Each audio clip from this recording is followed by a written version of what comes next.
और चलिए इसी पर चर्चा करने के लिए हमारे साथ दो गेस्ट जुड़े, मेजर जनरल रिटायर्ड पीके सहगल जी डिफेंस एक्सपर्ट जुड़े हमारे साथ, कैप्टन रिटायर्ड श्याम कुमार जी भी हमारे साथ भारतीय नौसेना जुड़े हुए हैं। तो सबसे पहले पीके सहगल सर, आप ही के पास आते हुए, ये जो त्रिशूल युद्धाभ्यास है ये किया जा रहा है, वैसे हर देश अपने आप को टेस्ट करता है, लेकिन भारत का अप्रोच काफी एग्रेसिव लग रहा है पिछले कुछ समय से अगर हम देखें, और स्पेसिफिकली अगर ऑपरेशन सिंदूर के बाद हम देखें। सर, ये जो त्रिशूल है वो जो किया जा रहा है, इसके क्या मायने हैं, इसकी टाइमिंग से लेकर और जिस तरीके से किया जा रहा है उसको लेकर क्या कहेंगे?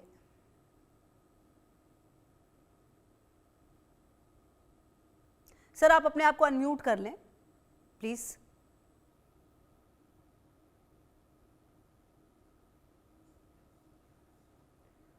सर, अभी भी आपकी आवाज नहीं आ रही है, हम जरा ठीक कराते हैं सर, और फिर मैं आपके पास सर आती हूँ, कुछ ऑडियो में प्रॉब्लम है।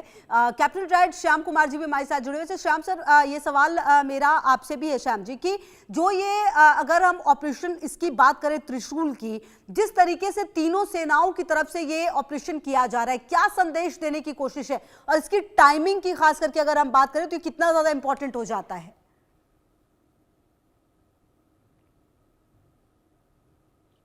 धन्यवाद खुशबू जी, जय हिंद, सनो वरुणा। बहुत सामयिक है ये एक्सरसाइज, क्योंकि ऑपरेशन सिंदूर असीमित प्रकरण है, हमने ये ऑपरेशन बंद नहीं किया है और उस हिसाब से हम वेस्टर्न कोस्ट पर अपनी पोस्चरिंग लगातार दिखाना चाहते हैं। हमारी जो ऑफेंसिव पोस्चरिंग है उसको हम बरकरार रखना चाहते हैं। जो हमने ऑपरेशन सिंदूर में हासिल किया उसे हम अगले मुकाम तक ले जाना चाहते हैं। अगर कोई जरूरत हुई तो हम तैयार रहें। ये एक पहला मैसेज, डेटरेंस मैसेज पाकिस्तान को जाता है, और पाकिस्तान ने उसके कारण अपनी तरफ से उनके जो सदर्न बहावलपुर डिवीजन जो उनकी है उसको सतर्क किया है, नोटाम इशू किया है और नेवल प्रेजेंस अपनी उन्होंने बढ़ाई है।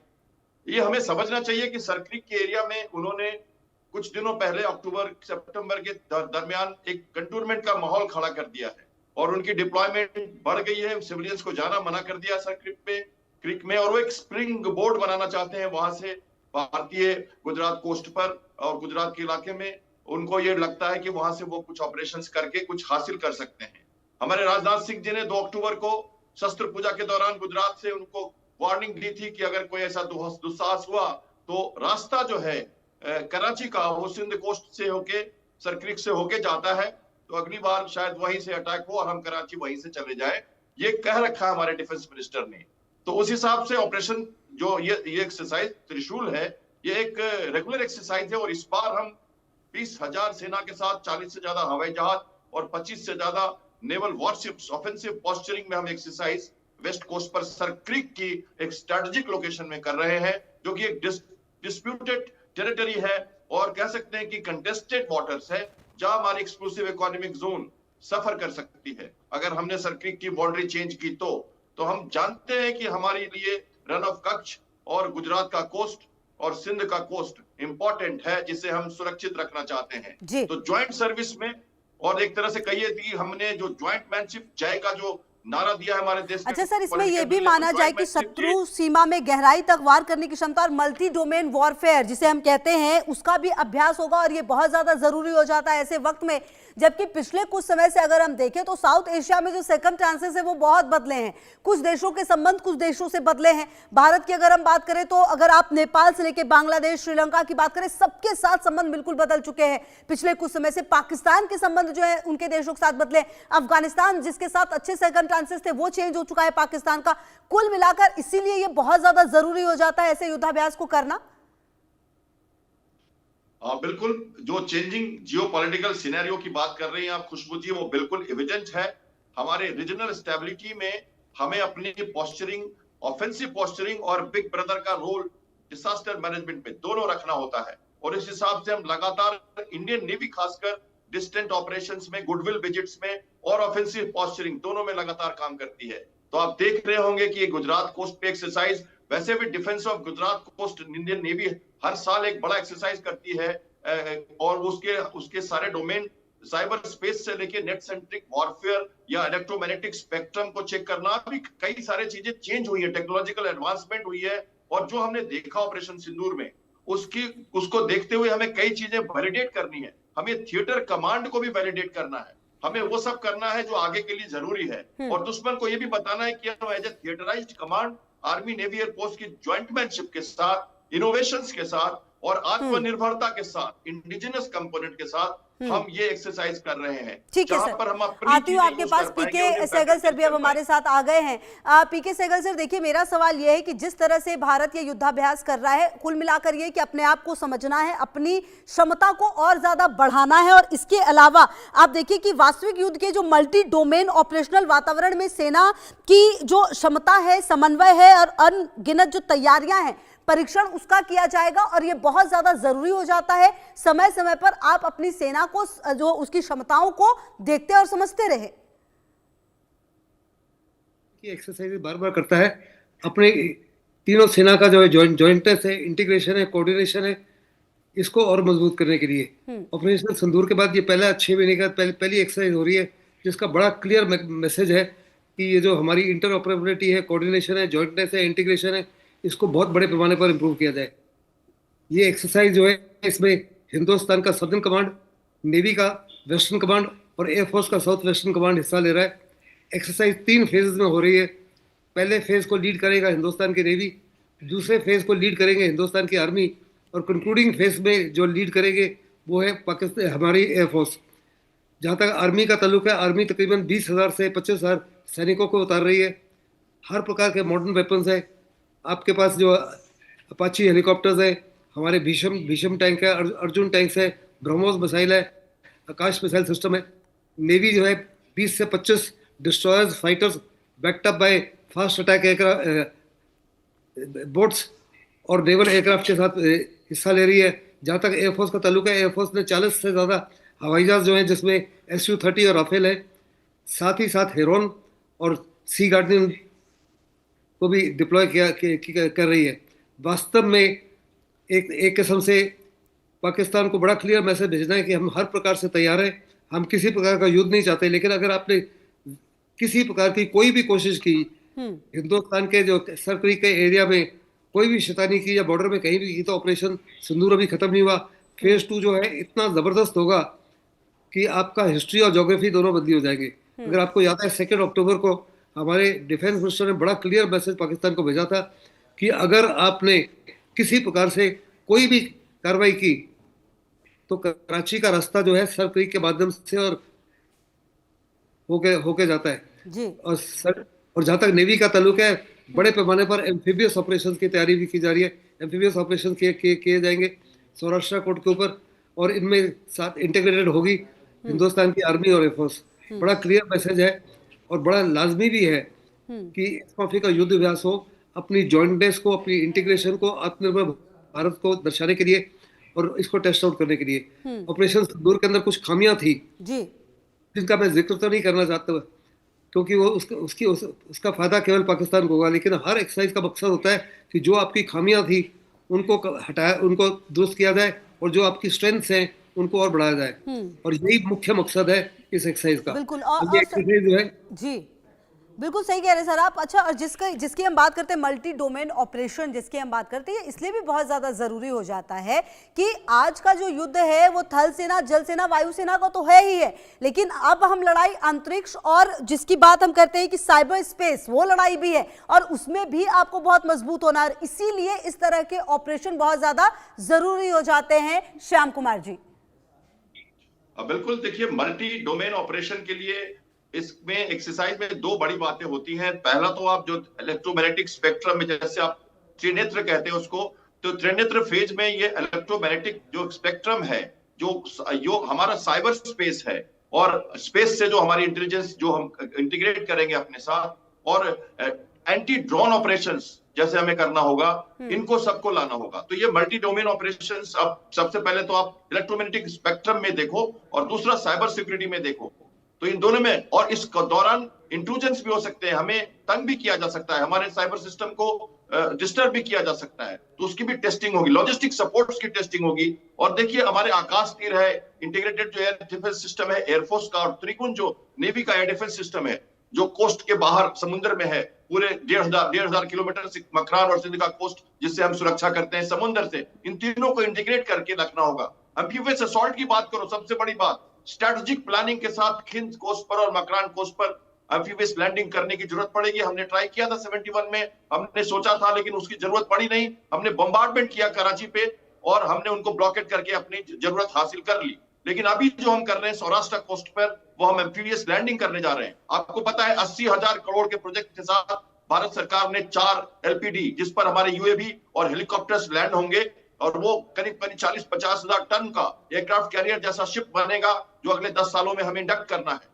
हमें एम्फीबियस एक्सपेडिशनरी फोर्सेस बनानी है, जो पूरे इंडियन ओशन में अपने आप को सुरक्षित रखने के लिए यूएवी के साथ 500-600 किलोमीटर का सर्वेलेंस करेंगी। उसकी एक्सरसाइज हम यहाँ कर रहे हैं। मैं मरीन कमांडो पायलट रह चुका हूं, और सबसे पहले जो स्ट्रेटेजिक लैंडिंग होती है, इसलिए नेवी लीड कर रही है इसको, क्योंकि सबसे पहले हम वो प्रीएम्प्टिव स्ट्राइक करेंगे और अपने मरीन कमांडोज का यूज करेंगे। उसके बाद हम लैंडिंग करेंगे, सॉफन करेंगे बीच पर सपोर्ट करेंगे, फिर ट्रुप्स को उतारेंगे और तब उसको आर्मी आके सपोर्ट करके कैप्चर करेगी। ये पूरा एक बहुत ही कॉम्प्लेक्स, और किसी भी मिलिट्री के लिए वर्ल्ड ओवर सबसे कॉम्प्लेक्स ऑपरेशन होता है, सबसे रिस्की और बहुत ही खतरनाक। और इसमें काफी सारी कोऑर्डिनेशन, मैसिव लॉजिस्टिक्स सपोर्ट और काफी coordination, joint manship, single unified command की जरूरत पड़ती है। इसलिए इसको नेवी लीड कर रही है और इसको बैटल टेस्ट कर रही है, क्योंकि हमने बहुत दिनों के बाद सौराष्ट्र को चुना है एम्फीबियस लैंडिंग के लिए, क्योंकि वो सर क्रिक का एरिया है। 3600 स्क्वायर किलोमीटर से ज्यादा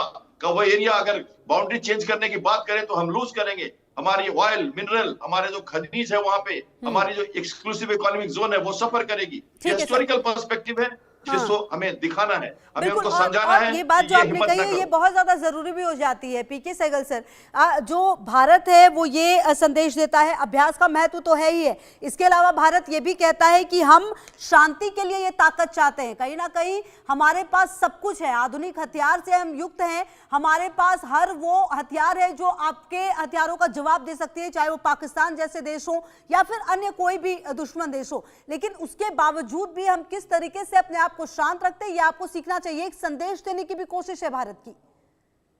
इसमें किसी प्रकार का कोई शक नहीं। हिंदुस्तान का अगर इतिहास देखो तो हिंदुस्तान ने कभी भी किसी देश के ऊपर पहले हमला नहीं किया, लेकिन जब जब हिंदुस्तान को ललकारा गया, पाकिस्तान ने हिंदुस्तान को बार बार ललकारा। 48 में ललकारा, 65 में, 75 में, फिर उरी में जब उसने 19 जवानों को शहीद किया, फिर पुलवामा में जब उसने 40 CRPF जवानों को शहीद किया, उसके बाद में जब अभी पहलगाम में उसने हमारे 26 नागरिकों को शहीद किया।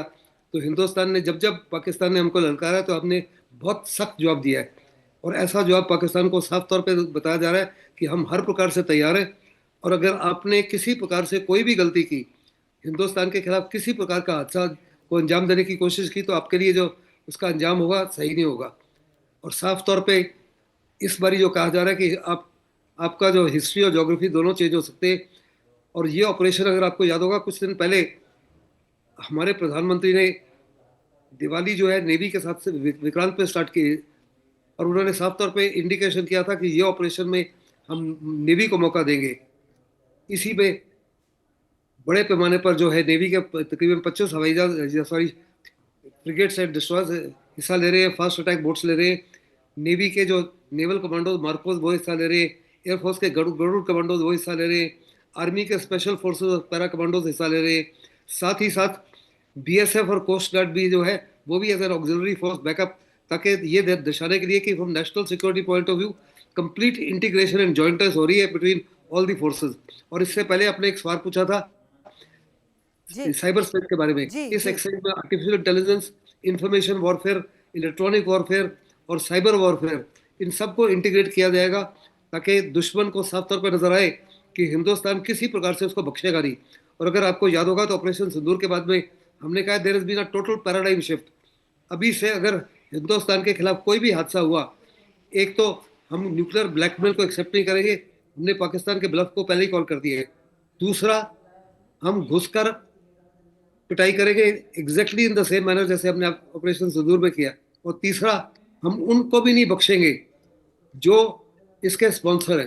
क्लियर इंडिकेशन है कि हमने लास्ट ऑपरेशन सिंदूर में पाकिस्तान की आर्मी और ISI को टच नहीं किया, और सबसे बड़े उनके स्पॉन्सर्स वही हैं, और हिंदुस्तान उनको भी नहीं बख्शेगा। बड़ा क्लियर मैसेज पाकिस्तान को है, बड़ा क्लियर मैसेज दुनिया को है, बड़ा क्लियर मैसेज डोमेस्टिक ऑडियंस खास करके हमारी ऑपोजिशन पार्टी को है कि देश की लीडरशिप बड़ी मजबूत है, बड़ी डिसाइसिव है, और हम नेशनल सिक्योरिटी में किसी प्रकार का कोई कॉम्प्रोमाइज एक्सेप्ट नहीं करेंगे, ना करेंगे। Back to you. बिल्कुल, और कहीं ना कहीं ये बहुत ज़्यादा ज़रूरी भी हो जाता है। श्याम कुमार जी, जिस तरह से ये ऑपरेशन किया गया, जिस तरह से इस ऑपरेशन को अंजाम दिया जा रहा है, कहीं ना कहीं पड़ोसी मुल्क परेशान है सिर्फ इस ऑपरेशन को, क्योंकि हम तो युद्धाभ्यास करें, लेकिन उनकी परेशानियां इस बात से है कि अपने एयर स्पेस तक को बंद करने की बात सामने आई है उनकी तरफ से।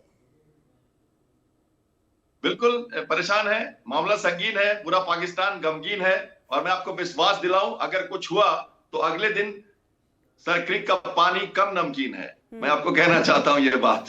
तो भारत ने अगर कुछ किया तो फिर हम मिठास ला देंगे अपने सर क्रीक में। और ये पाकिस्तान ने नोटम इशू किया, नोटिस टू मैरिनर, 28,000 फीट तक हमने मांगा है एयर स्पेस और हम उसको यूज करने वाले हैं। आप इसी से समझ सकते हो कि हमारे फाइटर एयरक्राफ्ट पूरी तरह से इसमें यूज किए जाएंगे। IL-78 की रिफ्यूलर यूज की जाएगी इसमें। हमारे जो AW एयरक्राफ्ट है वो यूज किए जाएंगे। एयर डिफेंस का कमांड का एक तरह से रिहर्सल हो रहा है एक CDS के अंदर में। मैंने कहा आपको कि आकाश तीर और एयर डिफेंस जो हमारे जो है तीनों सेनाओं के जो हमारी है उनको इंटीग्रेट करके, देखिए सेंसर टू शूटर ड्रिल, जो अग्नि कहते हैं ना, अग्नि नेत्र, इनका जो हमारा जो इसमें एक पक्ष आता है अग्नि दृष्टि जो इसका फेज है, उसमें वो सेंसर टू शूटर किल जो है, कैसे हमें एक्वायर करना टारगेट और उसके बाद कैसे उसको तीनों सेनाओं के बीच कोऑर्डिनेट करके टारगेट डिजिनेट करके और फायर करना, ये तीनों सेनाओं के बीच का कोऑर्डिनेशन अग्नि दृष्टि में हम करेंगे। और नेवी की बात करूं मैं तो देखिए एम्फीबियस लैंडिंग जो हुई है अभी तक इस एरिया में कभी बड़ा कोई ऑपरेशन हुआ नहीं पाकिस्तान के कोस्ट पर, क्योंकि ऐसे सिचुएशंस है, उथले पानी का डेजर्टी एरिया, एरिड है और काफी सैंड बार्स है। तो उसकी रिहर्सल हम सौराष्ट्र कोस्ट पे कर रहे हैं और इसके लिए बहुत जरूरी है कि हमें नेवी को सबसे पहले वहां पे जाके इंटेलिजेंस गेन करके हमें मरीन कमांडो से बीच को उतार के बीच हेड बना के उसके बाद हमें एयर इन्वेलपमेंट हेलीकॉप्टर्स, हमारे सीकिंग 42 चार्ली, ALH हमारे हेलीकॉप्टर्स है, MH-90 रोमियो हेलीकॉप्टर, ये उड़ेंगे हमारे डिस्ट्रॉयर फ्रिगेट से, एयरक्राफ्ट कैरियर से और एयर इन्वेलपमेंट करेंगे। हमारे ट्रुप्स को ले जाएंगे, 28 से ज्यादा ट्रुप्स हम एक बार में कैरी करते हैं। 6 टन का जहाज हमारा कैरी करने वाला सीकिंग हेलीकॉप्टर, जिससे हमारे प्रधानमंत्री अभी गए थे INS विक्रांत पे, वो VVIP हेलीकॉप्टर है जो इस काम के लिए काम लाया जाता है। उसके बाद हमारे ट्रुप्स उतारे जाएंगे आर्मी के एम्फीबियस वॉरफेयर के लिए और तब आर्मी आके उनसे मिलेगी लैंड से। तो ये बड़ा बेहतरीन ऑपरेशन होने वाला है। मैं थोड़ी सी एम्फीबियस वॉरफेयर की बात करूं क्योंकि ये बहुत ही कॉम्प्लेक्स और बहुत रेयर होता है किसी वर्ल्ड के किसी भी कंट्री के स्ट्रेटेजिक डिफरेंस के ख्याल से। तो ये जरूरी है दर्शकों को समझना कि नेवी जब साइलेंट रोल से निकलकर एक्टिव रोल में आती है तो बहुत बड़ा ऑपरेशन होता है और उसमें डिवास्टेटिव इफेक्ट होते हैं उसके, जिसके पीछे आर्मी और एयरफोर्स का पूरा कंट्रोल होता है। ये बात तो तय है ना, जब देश के रक्षा मंत्री ही कह रहे हैं कि ऑपरेशन सिंदूर खत्म नहीं हुआ है तो अपने आप में ये बड़ा बयान है। जब देश के CDS कह रहे हैं, जब तीनों सेनाओं के अध्यक्ष ये बातें कहते हैं तो वो अपने आप में काफी महत्वपूर्ण हो जाता है। अच्छा PK सहगल सर, ये कहीं ना कहीं एक संदेश है, सर क्रीक क्षेत्र में कोई भी जो दुस्साहसिक कदम है वो पाकिस्तान का इतिहास और भूगोल बदल सकता है, ये पाकिस्तान को सीधा सीधा संदेश देने की कोशिश है। इसमें किसी प्रकार का कोई शक नहीं। पाकिस्तान ने सर क्रीक के इलाके में 6 नई बटालियंस को ले आया था, आर्टिलरी ले आया था, मिसाइल यूनिट्स ले आया था, एयर डिफेंस ले आया था और वहाँ पे एयर फॉरवर्ड ऑपरेशन बेसिस पे उसने काम किए, जिसके माध्यम से वो हिंदुस्तान के खिलाफ ड्रोन्स को दाग सकता है। और उसी को निगाह में रखते हुए हिंदुस्तान ने और फिर उसके नेवल चीफ ने उस इलाके में, सर क्रीक के इलाके में दौरा किया और साफ तौर पे कहा कि हम 1 इंच भी जमीन अपनी नहीं खोएंगे या उसको कॉम्प्रोमाइज नहीं करने देंगे, going up to about 40-50 kilometre back. उसके बाद 2 अक्टूबर को हमारे रक्षा मंत्री राजनाथ सिंह ने बड़ा क्लियर मैसेज पाकिस्तान को भेजा कि हम हर प्रकार से तैयार हैं। उसी को त्रिशूल के माध्यम से दर्शाया जा रहा है। और अगर आपने गलती की सर क्रीक के इलाके में या किसी और इलाके में कुछ भी कार्रवाई करने के लिए, तो हम जो है आपकी हिस्ट्री और भूगोल दोनों को चेंज कर देंगे। इस समय पाकिस्तान का बड़ी मुसीबत में है। जहाँ तक उसका अफगानिस्तान का ताल्लुक है, तालिबान के साथ दुरंत लाइन के ऊपर उनके रोज मुठभेड़ हो रही है। बलूचिस्तान में BLA जो है बड़े पैमाने पर उनके ऊपर घात लगा के रोज ही उनके सैनिकों को मार रहा है। पख्तूनख्वा में TTP जो उनके सैनिकों को मार रहा है, उनके खिलाफ बगावत हो रही है। POK में, गिलगिट में, बाल्तिस्तान में और साउथ पंजाब में और सिंध में भी। ऐसे में उनके फोर्सेस कंप्लीटली डिसिपेटेड है। ऐसे में अगर पाकिस्तान ने किसी प्रकार से कोई भी कार्रवाई की तो पाकिस्तान का टूटना तो निश्चित है। और हिंदुस्तान नहीं चाहता कि पाकिस्तान को डिस्टेबलाइज किया जाए। हम नहीं चाहते पाकिस्तान को किसी प्रकार से नुकसान पहुंचाया जाए। हम बड़ी क्लियर वार्निंग पाकिस्तान को दे रहे हैं और पाकिस्तान के माध्यम से उनके जो मित्र हैं उनको भी वार्निंग दी जा रही है कि उनको समझाया जाए कि किसी प्रकार से कोई कार्रवाई नहीं करो। हिंदुस्तान की सेना जो है बहुत ही मजबूत है। They are not considered the guardian angels of India homogeneity and integrity. और वास्तव में आज हमारी सेना जो है, तीनों सेना जो है, दुनिया में सबसे रिस्पेक्टेड, सबसे रेवर्ड और सबसे ज्यादा प्रोफेशनली कॉम्पिटेंट है। जी और इसको दुनिया दुनिया हिंदुस्तान की फौज का लोहा मान रहा है। जहां तक हिंदुस्तान की नेवी का ताल्लुक है, पाकिस्तान को हमारी नेवी से उतना ही डर है जितना हमारी एयरफोर्स और आर्मी से। अगर आपको याद होगा, ऑपरेशन सिंदूर में पाकिस्तान, हमारी नेवी ने पाकिस्तान को कंप्लीटली इंश्योर किया कि वो कराची से नहीं मूव करे। अगर आपको याद है कि even the same thing happened ji जब हमने पुलवामा में बालाकोट ऑपरेशन किया था, उस समय भी नेवी डिप्लॉयड थी बड़े पैमाने पर पाकिस्तान के ऊपर।